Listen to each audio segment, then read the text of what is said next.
Hi, hello, good morning. I can't believe we're already into June. It feels like January was like the blink of an eye ago. But it's time to discuss all the books that I read in May, and May was a really great reading month for me, and I'm very excited about that. It was one of the best I've had in a long time. So I have 5 pages of notes here, so without further ado, let's get into it. I'm going to go chronologically. So to dive right in, the first book I read in May, or rather, the first book I finished in May, because I did start this one in April, the end of April. The first book I finished in May was The Ex-Hex by Aaron Sterling. Oh my goodness! Are you a baby? Oh my goodness! This story starts with Vivian and Reese, who have a very enjoyable fling, which unfortunately comes to an end when Reese casually mentions that he's technically betrothed. Cut to Vivian crying in her bathtub and cursing Reese, literally, although only as a joke. And then fast forward several years. Reese comes back to Vivian's little town, and as soon as he does, strange, unfortunate things start happening to him. Viv realizes what's happening, and the two of them have to work together to not only break the curse on Reese, but also to save the little town. This was really cute. I'm really into cozy fantasy romance these days, and this definitely ticks the box for sure. I rated this 3.5 stars. It was really enjoyable. I had a lot of fun, but it just wasn't like a standout to me. I know a lot of people think anything under 4 stars is a bad rating, but honestly, like a 3-star rating is still a great rating for me. It means I really enjoyed the book, I had a lot of fun, it just, as I said, wasn't anything necessarily special. Out of 5, 2.5 is kind of where I start to consider it a bad rating. I mean, 2.5 is really just, I was totally ambivalent to the book, and then under that we start to get into books where I didn't enjoy them so much. Anyway, I digress. I rated this 3.5 stars because it was really fun and cute, and I liked it, and I would definitely recommend it if you're into cozy fantasy. Speaking of low ratings, the first book I started and finished in the month of May was Ellie is Cool Now by Victoria Fulton and Faith McLaren. I got this in a blind date with a book package, which was super fun, and I did a whole reading vlog on that, but if you didn't see it, this is basically a story about Ellie, who works on a TV show, and she gets this letter inviting her to her 10-year high school reunion. Her boss gets wind of this and basically blackmails her into going. He says that if she doesn't go, he won't promote her, and he knows she really wants that promotion, so she better go. In order to get through it, Ellie's friends make up this game. It's basically a list of superlatives, so do X with best of Y. So for example, buy drinks for best all around. And her boss also finds out about this and then demands that she finishes the list because, again, if she doesn't, he won't promote her. So she goes to the reunion with this game in mind, and she actually ends up roping her high school crush into helping her finish the list, which actually is on the list itself. And the story unfolds from there. Now, this one was a 2.25 star rating for me. I'd say it was entertaining, but not necessarily enjoyable. By which I mean, basically, I thought it was bad. Like, the character writing wasn't very good. The plot points felt pretty contrived. And the main girl was pretty unlikable.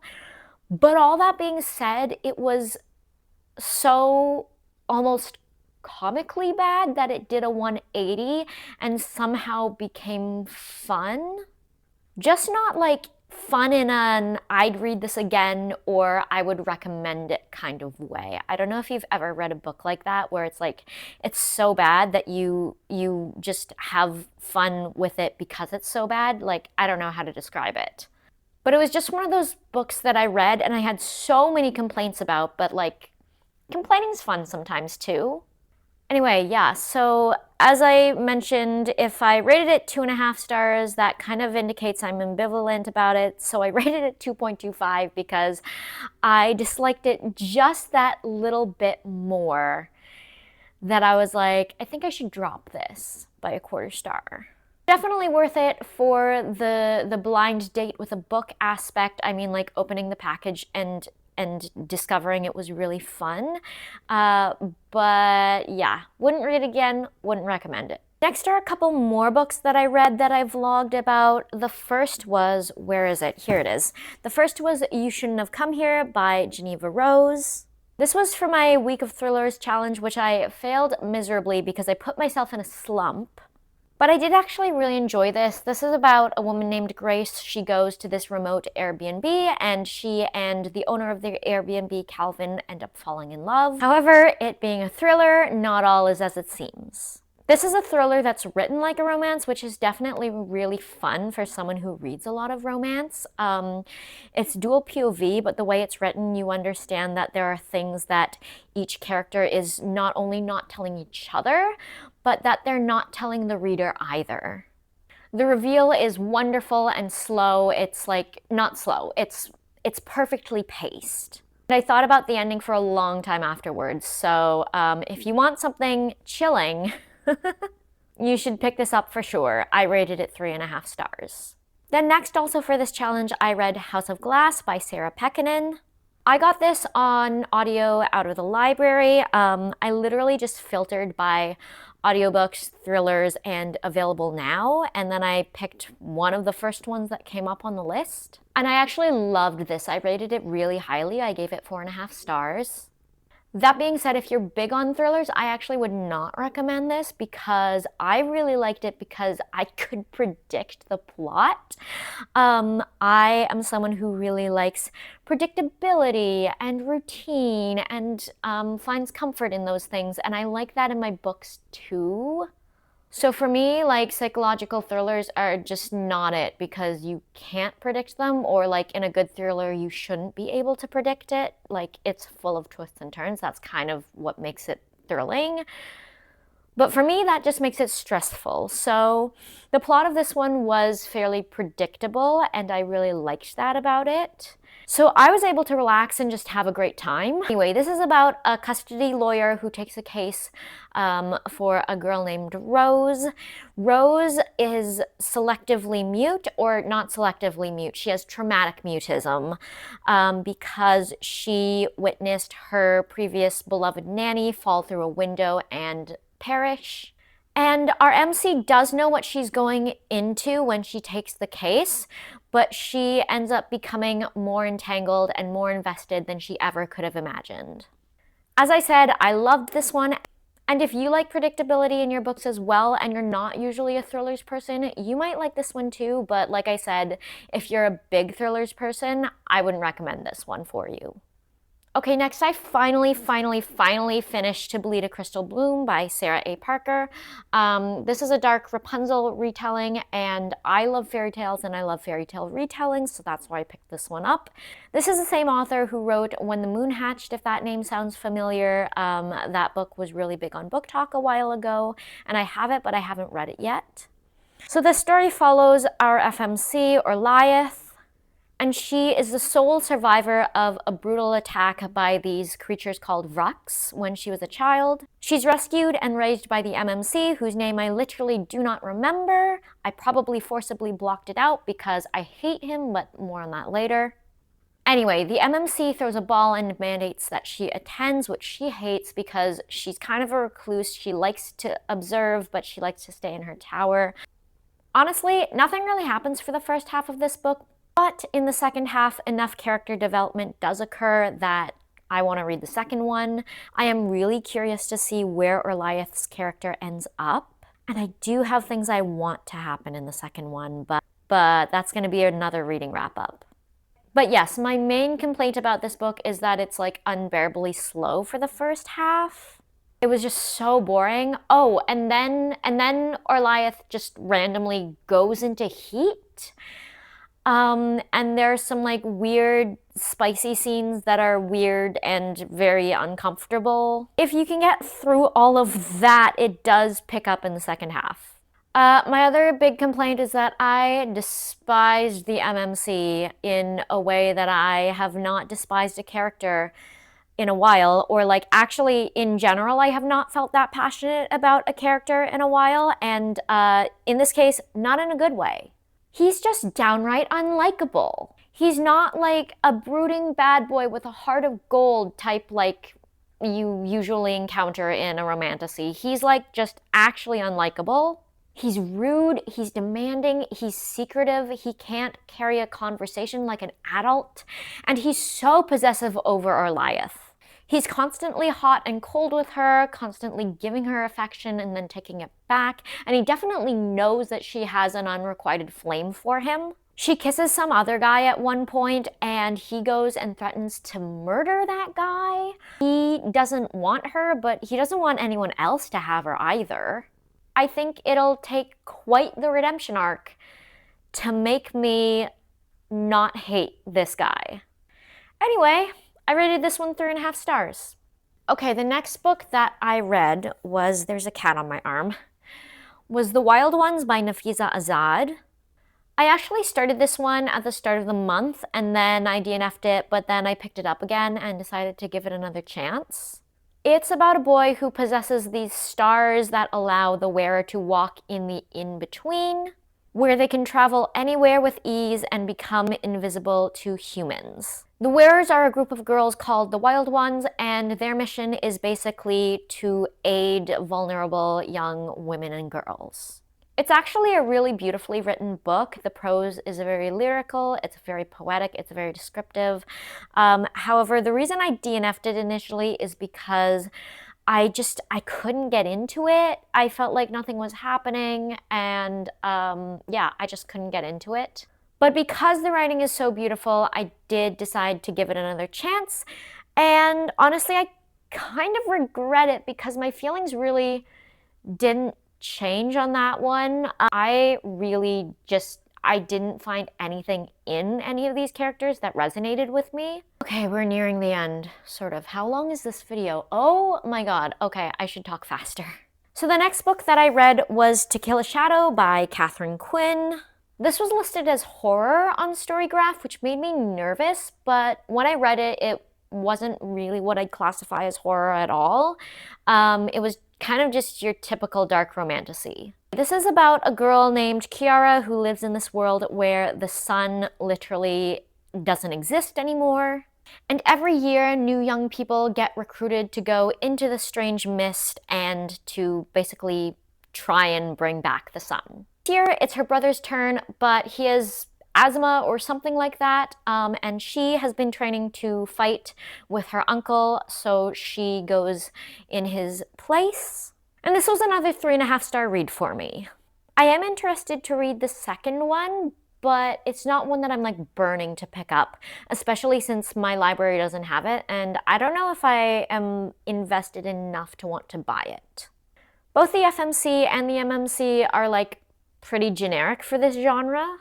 But the reveal at the end was pretty good, and there are quotes from like letters and stuff at the beginning of each chapter that slowly give you hints as to what the reveal might be. Like I said, I would like to read the second one, I just don't know when. But if you're a romantasy girly, I would give this one a shot.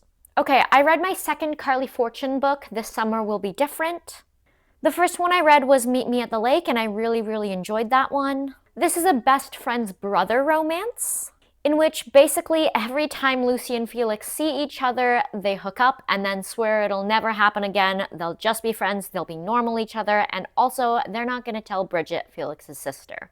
Lucy owns a flower shop, and I don't know what it is about florists and books, but that's like, it's such a niche thing, but I love it. Like every time I encounter a florist in a book, I just love it. Like the MMC in Forget Me Not by Julie Soto. I believe he's a florist, and I really loved that about him. Or like the FMC in the Colleen Hoover book. What is that called? I only remember the French title. It's Je me plus. Do you know the one I mean? No, nobody knows the one you mean, C1, because you don't remember the English title. Anyway, there's a character in a Colleen Hoover book who is a florist, and I loved that. So anyway, I loved Lucy by nature of her profession, which I know is a very small, niche, shallow thing, but here we are. I like the way she writes her dual timelines. I find them very easy to follow. Sometimes I find dual timelines kind of confusing.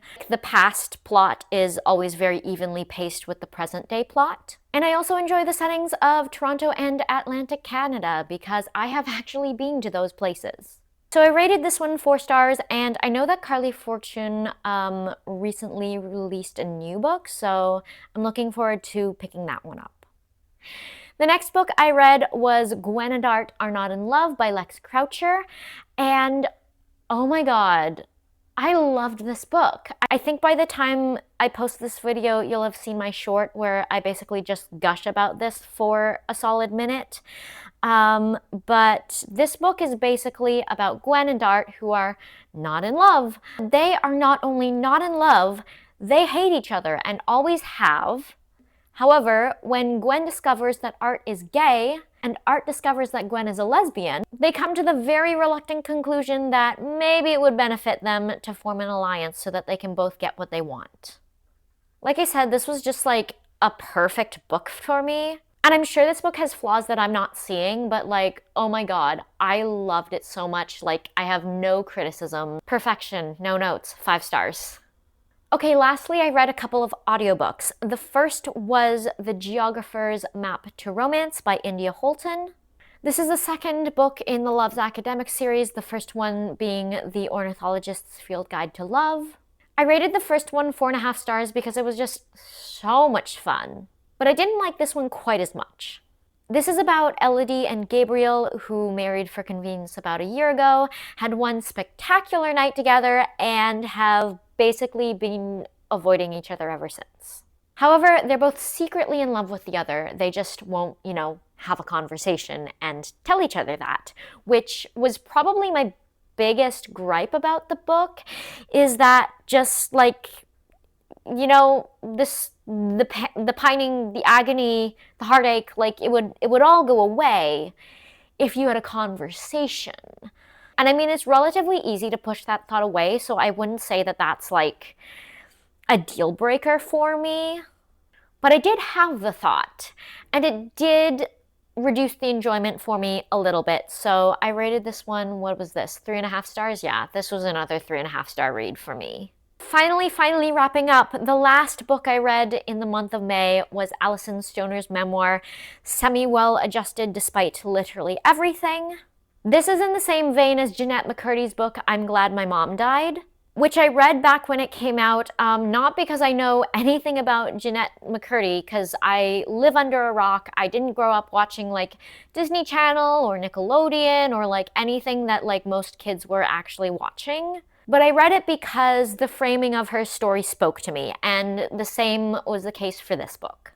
I got Semi-Well Adjusted as a 7-day express loan from the library, but I tore through it. I read it in like 3 days.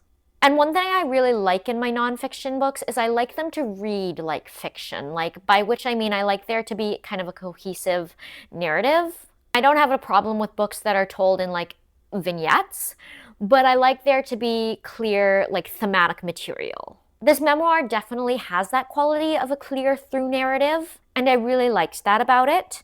And this audiobook was also read by the author, which is always just, I don't know, there's something particularly nice about listening to an author read their own work. This was a very thoughtful, engaging, and well-written book, and I thoroughly enjoyed it. Phew! I've been filming for 40 minutes, so we're going to see how long the final cut is. But that concludes the video. Thank you for sticking with me. If you managed to get all the way to the end, I would love to hear what you read in the month of May in the comments below. That is it. Bye.